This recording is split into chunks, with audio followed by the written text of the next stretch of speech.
এক গ্রামে একটি মেয়ে ছিল যে পবিত্র কোরআন তেলাওয়াত করতে খুব ভালোবাসতো। সময় পেলে সে কোরআন তেলাওয়াত করতে বসে পড়ত। রাতে যখনই তার ঘুম ভাঙত তখনই সে কোরআন পড়তে শুরু করত।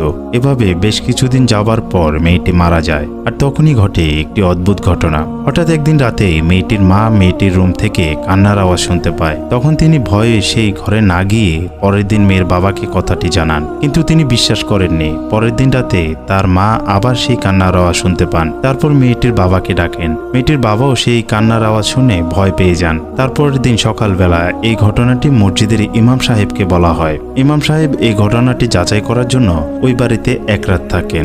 রাত গভীর হতে না হতেই সবাই সেই কান্নার আওয়াজ শুনতে পান। মনে হচ্ছিল অনেকজন মিলে একসাথে কান্না করা হচ্ছিল। তখন ইমাম সাহেব কেঁদে ফেললেন আর বললেন, এটা ফেরেশতাদের কান্নার আওয়াজ। মেয়েটি প্রতিদিন রাতে এই সময় কোরআন তেলাওয়াত করত, যা শুনতো ফেরেশতারা এখানে আসতো, যা এখন মেয়েটি না থাকায় তারা এসে কান্না করে।